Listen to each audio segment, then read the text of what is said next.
Welcome to an explosive deep dive into episode 6 of Dandadan. If you're a fan of this supernatural, action-packed anime, or you're just hearing about it for the first time, buckle up.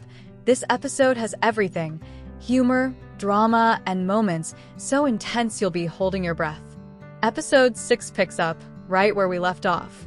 Our quirky protagonists, Momo and Ken Takakura, or Okarun, are still dealing with the bizarre aftermath of their latest clash with otherworldly entities. The episode wastes no time throwing us back into the chaos, blending its signature mix of supernatural action and heartfelt character moments. The story kicks into high gear as Momo and Okarun find themselves up against a new threat, a hilariously bizarre yet terrifying yokai who has decided that ruining their day is its sole mission. This yokai, known as Turbo Granny's apprentice, is as grotesque as it is absurd, with its bizarre powers leaving our heroes scratching their heads. But here's the thing about Dandadan: even in the middle of a life-threatening battle, the comedic timing is impeccable.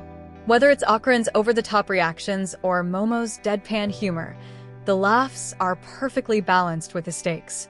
The action sequences in this episode are some of the best we've seen so far. The animation is crisp, fluid, and absolutely electric, with every punch, dodge, and explosion bursting off the screen. Okarun, who's still adjusting to his newfound supernatural abilities, struggles to keep up with Momo's quick thinking and combat prowess. Their dynamic is hilarious and heartfelt. He's trying so hard to be her equal, and she's effortlessly cool under pressure. But it's not all about fighting. Episode 6 gives us some much-needed downtime to dive deeper into the characters' relationships. There's a particularly touching moment where Momo and Okarun reflect on how their strange partnership has grown into something more meaningful.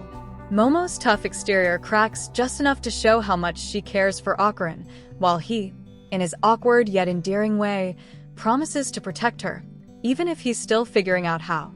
It's moments like these that make Dandadan stand out, not just the crazy battles, but the emotional depth that keeps you rooting for these two. The comedic relief comes in the form of Seiko, Momo's eccentric grandmother, who swoops in with her uncanny knowledge of the supernatural and her completely unfiltered commentary. Her interactions with the younger characters are laugh-out-loud funny, adding a layer of humor that never feels forced. Seiko also plays a pivotal role in this episode, unraveling some of the mysteries behind the yokai while throwing in her signature one-liners. As the episode hurtles toward its climax, the tension ramps up. The yokai's powers escalate to absurd levels, forcing Momo and Okarun to think outside the box. Their final plan to take down the enemy is equal parts brilliant and ridiculous, showcasing the show's ability to balance humor with nail-biting suspense. The payoff is as satisfying as it is chaotic, leaving us with just enough unanswered questions to keep us hooked for the next episode. Episode 6 of Dandadan is a masterclass in blending genres. It's funny, dramatic, action-packed, and even a little heartwarming, all without missing a beat. Whether you're a longtime fan or new to the series, this episode perfectly encapsulates everything that makes Dandadan such a wild ride.